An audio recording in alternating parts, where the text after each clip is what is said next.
할렐루야. 오늘 이 아침에도 또 말씀과 기도로 하루를 시작하는 여러분 가운데 우리 주님의 크신 사랑과 은혜가 함께 하시기를 축복합니다. 우리 시간 다 같이 찬송하면서 새벽 기도에 시작하실 텐데요. 우리 다 같이 찬송가 341장 우리 옛날 찬송가는 367장입니다. 십자가를 내가지고 341장 우리 통합찬송가는 367장 십자가를 내가지고 우리 다 같이 찬송하면서 우리 새벽 기도에 시작하겠습니다.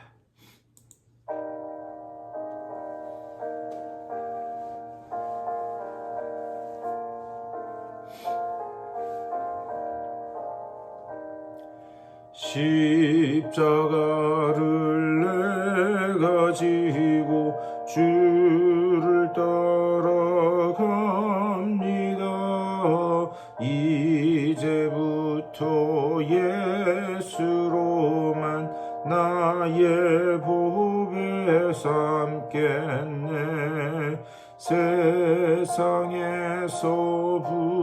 부귀영화 모두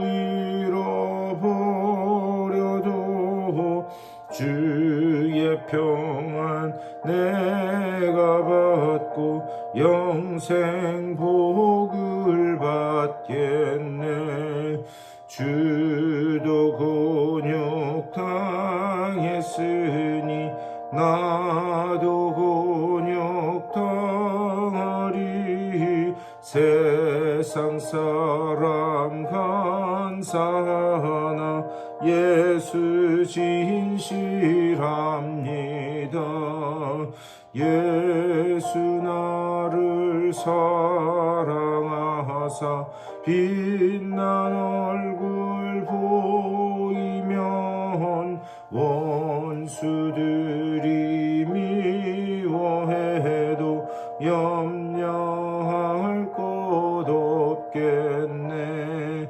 내가 핍박당할 때에 주의 품에 안기고 세상 고초 당할수록 많은 위로 받겠네.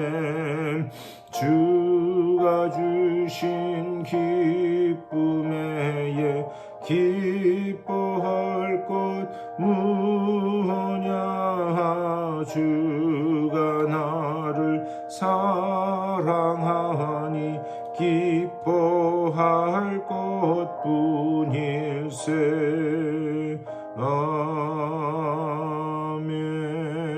아멘.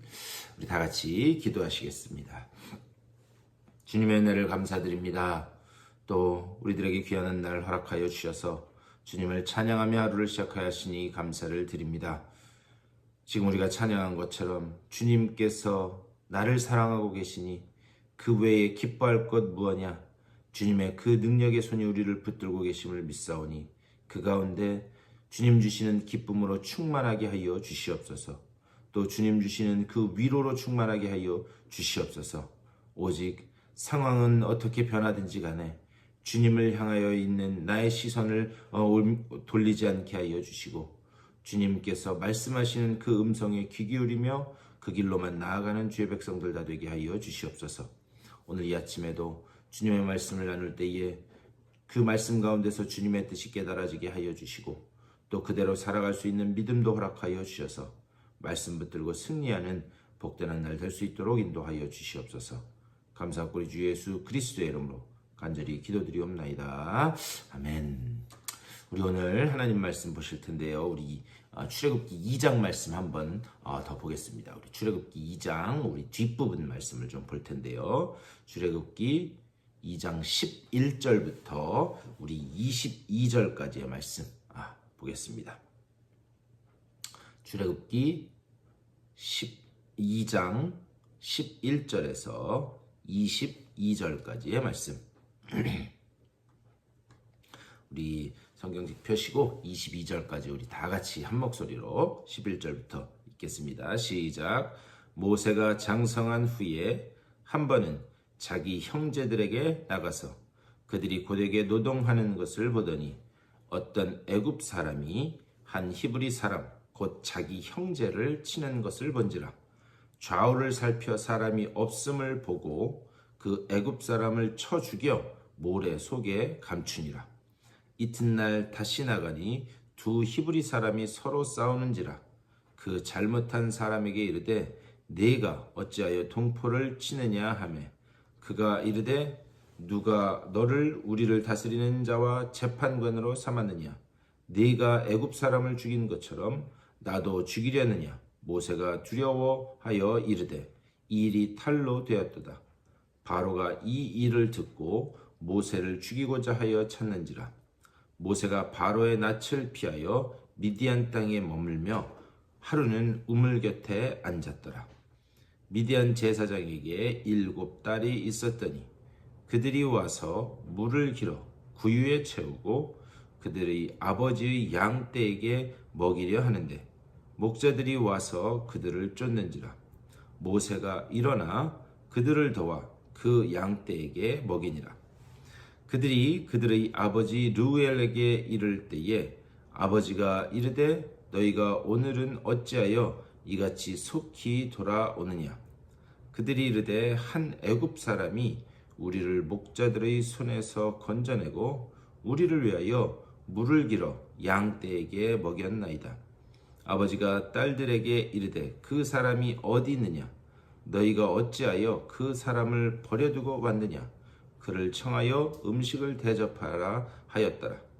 모세가 그와 동거하기를 기뻐하매 그가 그의 딸 십보라를 모세에게 주었더니 그가 아들을 낳음에 모세가 그의 이름을 게르솜이라 하여 이르되 내가 타국에서 나그네가 되었음이라 하였더라.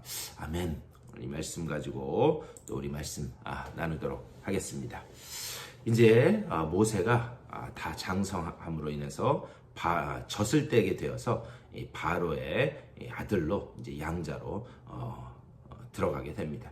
그리고 바로 공주의 그 아들이 된 모세가 이제 장성한 그런 성인으로 자라게 되었습니다. 이때 모세의 나이가 약 40세쯤 되었습니다. 1절에서 이렇게 말씀해요. 모세가 장성한 후에 한 번은 자기 형제들에게 나가서 그들이 고되게 노동하는 것을 보더니 어떤 애굽 사람이 한 히브리 사람 곧 자기 형제를 치는 것을 본지라. 여기서 모세는 무슨 히브리인이라든지 아니면 히브리 노예라든지 그런 표현을 하지 않습니다. 이스라엘 그 사람들을 보면서 뭐라고 그랬냐? 자기 형제들 이렇게 이야기해요. 비록 그가 바로 공주의 아들로 애굽인으로 이렇게 자랐지만 그 히브리인들을 향해 형제라고 불렀다는 거죠. 그런데 어떤 애굽 사람이 한 히브리 사람 곧 자기 형제를 치는 것을 봤다 이렇게 말씀해요. 이 11절 끝에 그렇게 기록되어 있는데 여기서 봤다 이것은 그냥 눈에 보이는 대로 그냥 이렇게 흘려서 봤다 그런 의미가 아닙니다. 그 히브리어를 잘 보면 그것을 주의 깊게 봤다, 유심히 봤다라고 하는 그런 말입니다. 그가 비록 40년을 애굽인으로 살았지만 그 속에 내재된 그 본성, 그것은 숨길 수 없었다라는 거죠. 그냥 흘려보는 게 아니라 애굽 사람이 자기 형제를 치는 것을 아주 유심히 주의 깊게 봤다. 그리고 그것을 보면서 그 속에서 무언가 의분이 일어나게 됩니다. 그리고 나서 12절 말씀. 좌우를 살펴 사람이 없음을 보고 그 애굽 사람을 쳐 죽여 모래 속에 감추니라.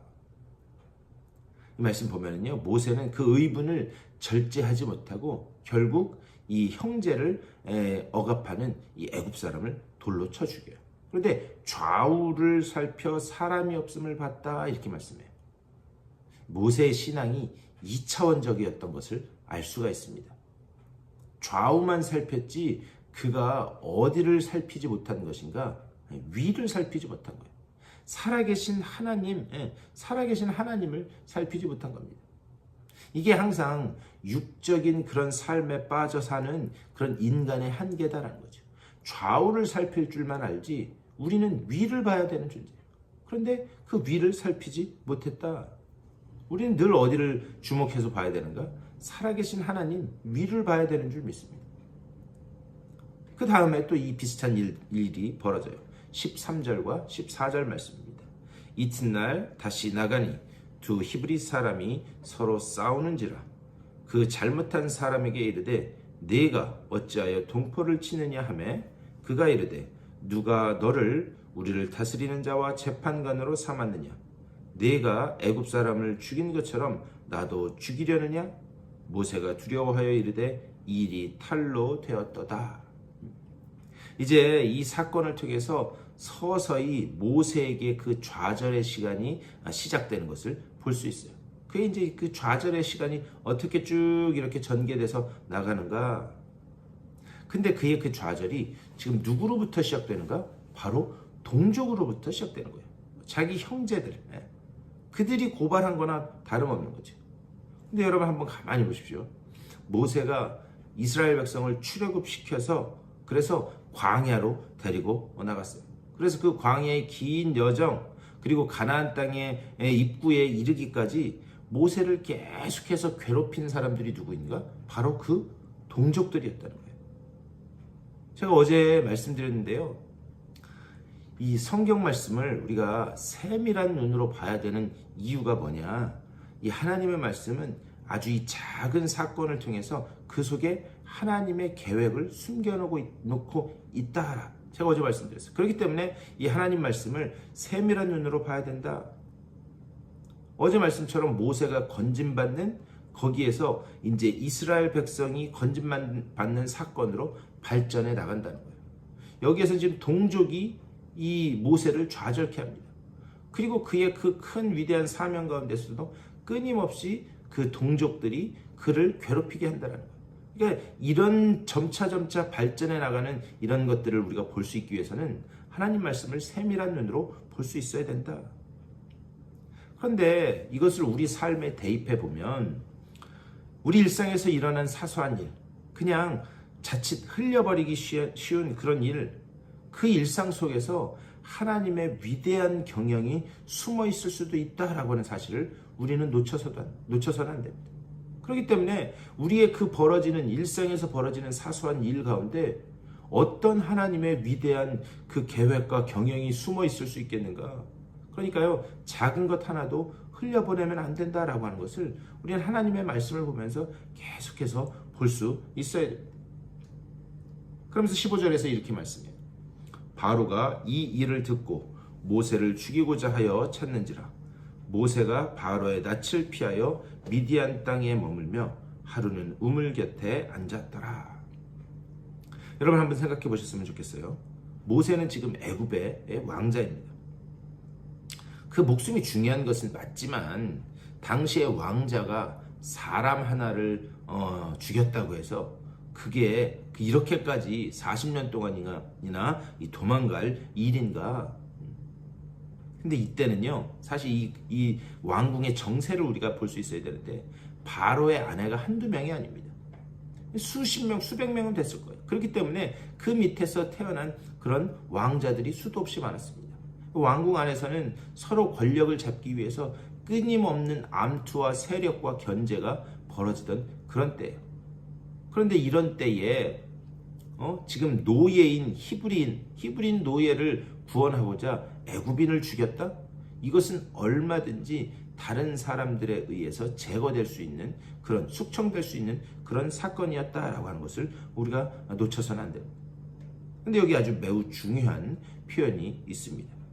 미디안 땅에 머물며 하루는 우물 곁에 앉았더라. 모세는 지금 미디안 땅으로 도망 나왔어. 그래서 우물 곁에 앉았다라는 거예요. 그런데 성경 말씀을 보면 우물이라고 하는 것은 항상 이 뭔가 놀라운 사건이 벌어지는 그런 곳이었습니다. 예를 들면 이 아브라함이 종을 보내서 아내를 얻어오라라고 이야기했을 때 그 이삭의 아내가 되는 리브가를 만난 곳도 바로 우물가였어요. 또 신약에 와서 수가성 여인이 참 신랑 되시는 예수 그리스도를 만난 것도 바로 이 우물가였습니다. 하나님 말씀에서 우물가, 이것은 뭘 상징적으로 이야기하는가? 생명과 소망의 상징이에요. 생명과 소망의 상징. 미래에 대한 소망. 그렇다면 지금 모세는 애굽 왕궁에서 도망쳐 나와서 피해 다니고 있었어요. 이제 광야 생활에 들어섰습니다. 인간적으로는 완전 막다른 골목에 다다른 그런 상황입니다. 그런데 지금 하나님은 그를 어디에 앉혀놓고 계시는가? 우물가에 앉혀놓고 계시다라고 하는 사실입니다. 제가 좀 전에 말씀드렸죠. 우물가는 무엇의 상징이다? 미래에 대한 소망, 생명, 그것을 상징한다. 이것이 말씀하는 것은 하나님께서 이제 초라하게 전락해버리고 완전히 막다른 골목에 다다른 것 같은 그 모세를 하나님의 구원 역사를 위해서 이제 서서히 준비하고 계신다. 이것을 아주 작은 표현인 우물 곁에 앉았다라고 하는 그 표현을 통해서 하나님은 그것을 점점 드러내시는 거예요. 이런 작은 것들을 놓치지 않기 위해서 우리가 세밀한 눈으로 하나님의 말씀을 읽을 수 있어야 된다라는 거예요. 지금 모세가 가진 것은 아무것도 없습니다. 이제 다 막다른 광야. 그리고 이제 더 이상 마치 끈떨어진 연처럼 이제 다 끝났다고 생각되는데, 그런데 우리의 삶 가운데도 그럴 때가 있어요. 이제 다 끝났다고 생각되는 그런 때가 있다는 거죠. 끈떨어진 연처럼 그냥 막 흘러다니는 그런 인생을 경험할 때도 있다는 거죠. 근데 중요한 사실은 무엇인가? 그때 끈이 떨어져야 된다라는 사실이에요. 왜 그런가? 그때 그 나의 인생의 끈이 떨어져야 우리는 전능하신 하나님의 끈을 붙들 수 있기 때문인 줄 믿습니다. 우리의 그 의지와 모든 이런 배경과 환경의 끈이 떨어져야 그때서야 우리는 하나님의 그 전능하신 끈을 붙잡을 수 있기 때문이에요. 그런데 이때 16절과 17절의 말씀, 미디안 제사장에게 7달이 있었더니 그들이 와서 물을 길어 구유에 채우고 그들의 아버지의 양떼에게 먹이려 하는데 목자들이 와서 그들을 쫓는지라 모세가 일어나 그들을 도와 그 양떼에게 먹이니라. 미디안 제사장의 그 딸들만 나와서 우물 곁에서 이렇게 양들에게 먹일 물을 기르고 있었다는 거죠. 그런데 다른 목자들이 와서 그들을 쫓아냈다. 당시 무슨 우물이 오늘날처럼 펌프가 있어서 수도꼭지를 틀면 이렇게 나오는 것도 아니고 깊은 우물이었기 때문에 겨우겨우 힘써서 한 바가지 떠야 아마 양 몇 마리밖에 못 먹였을 거예요. 그러니까 그만큼 시간이 길게 걸리는 그런 일이었습니다. 그러니 기다릴 수 없으니까 다른 목자들이 와서 아마 여인들만 왔으니까 그들을 쫓아낸 거예요. 그런데 이때 모세가 나타나서 그 여인들을 도왔다 이렇게 말씀하고 있어요. 근데 여기서 이 도왔다라고 하는 그 단어의 본래 뜻은 구원이라고 하는 그런 의미를 또 담고 있습니다. 다시 말하면 모세가 이 미디안 이 제사장의 딸들을 도와줬다라고 하는 것은 뭐냐?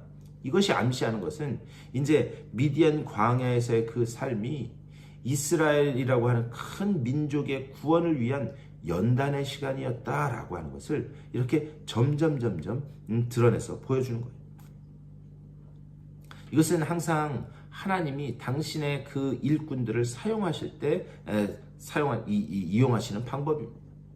하나님은 항상 당신의 일꾼들을 사용하시기 전에 그들을 순풍으로 이끌어가지 않으세요. 인생의 굴곡을 진하게 만드시고 또 강을 건너가게 하심으로 완전히 지칠 때까지, 녹초가 돼서 완전히 주저앉을 때까지 이끌어 가신다는 거죠. 그런데 놀라운 사실은 무엇인가? 이제 숨도 못 쉴 지경이 되었을 그때에 하나님이 능력의 손으로 다시 일으켜 세우신다라고 하는 사실이에요. 숨도 못 쉴 만큼 그렇게 숨이 가득 차 올 때 그때에 하나님이 전능한 오른손을 펴시사 다시 일으켜 세우신다라고 하는 그런 사실이에요. 지금 모든 끈이 떨어진 것 같고 숨이 턱 밑까지 차올라서 심장이 터질 것 같은 그런 답답한 그런 상황. 하지만 그때가 바로 전능하신 하나님의 그 오른팔이 다시 일으켜 세우시는 그 시간인 줄 믿습니다. 오늘 이 말씀을 생각하면서 우리가 기도할 때에 하나님 사소한 일상이라고 생각되는 것들, 그것도 놓치지 않고 그 속에 있는 하나님의 위대한 구원의 계획을 그리고 그 경영을 발견할 수 있는 눈을 우리들에게 허락하여 주시옵소서. 또 모든 것이 끝났다라고 생각되는 그때에 하나님이 반드시 그 능력의 오른팔로 나를 일으켜 세우실 거라고 하는 그 믿음을 내게 허락하여 주시옵소서. 오늘도 이렇게 말씀 생각하면서 기도하심으로 오늘도 주님 주시는 은혜 가운데 승리하는 복된 한 날 되시기를 주님의 이름으로 간절히 축원합니다. 우리 다 같이 기도하시겠습니다. 말씀을 생각하면서 우리 하나님 그 믿음을 우리들에게 허락하여 주시옵소서. 또 교회를 위해서, 아픈 분들을 위해서 여러분들의 개인적인 기도의 제목들을 놓고 기도하시고 삶의 자리로 돌아가시도록 하겠습니다. 우리 다 같이 한 목소리로 기도하며 나가겠습니다. 우리 주님의 크신 사랑과 은혜를 감사드립니다. 아버지, 오늘 이 아침에도 말씀을 붙들고 하루를 시작하며 기도로 시작하게 하시니 감사를 드립니다. 아버지여, 오직 주님께서 우리와 함께 하시는 그 놀라운 우리의 삶을 경영해 가시는 그 놀라운 그 방법을 볼 수 있는 아버지여, 믿음의 눈이 열려지게 하여 주시옵소서. 모든 것이 다 끝났다고 생각될 그때에 아버지여, 주님께서 우리를 붙드시고 일으켜 세우실 것을 믿게 하여 주시고, 아버지 정말 좌우를 살피는 것이 아니라 하늘을 아버지여 바라보며 살아계신 하나님을 볼 수 있는 우리들의 삶이 될 수 있도록 인도하여 주시옵소서. 우리들의 눈을 열어 하나님의 그 전능하신 그 오른손을 보게 하여 주시고, 우리를 어떻게 이끌어 가시며 우리를 다시 이렇게 세우신지를 보고 아버지 정말 그 가운데 주님을 찬양하며 나아가는 우리 모두가 될 수 있도록 아버지 붙잡아 주시고 인도하여 주시옵소서. 우리 교회에 이런 믿음의 일꾼들이 계속해서 일어나게 하여 주시옵소서. 하나님의 그 살아계신 구원의 손길을 통하여 우리와 함께 하시고 역사하시고 아버지 우리를 이끌어 가심을 볼 수 있도록 주여 아버지 붙잡아 주시고 인도하여 주시옵소서. 주님께서 이끌어 가실 때에 순종하며 나가는 순종의 백성들이 계속해서 일어나게 하여 주시고, 우리 교회가 머리 대신 주님을 바라보며 그 주님의 은혜 안에서 하나됨을 늘 확인하는 복된 믿음의 공동체 될 수 있도록 인도하여 주시옵소서. 육체의 질병으로 인하여 고통 가운데 있는 이들이 있습니다. 아버지여, 주님께서 그들을 불쌍히 여겨주시고 아버지여, 주의 능력의 오른팔로 안아주시고 다시 회복시켜 주시고 아버지 정말 주님께서 다시 이렇게 세우시는 귀한 역사가 나타날 수 있도록 아버지여 복 내려 주시옵소서. 하나님의 그 구원의 손길이 자들과 함께 하심을 볼 수 있도록 주여 우리 붙잡아 주시옵소서.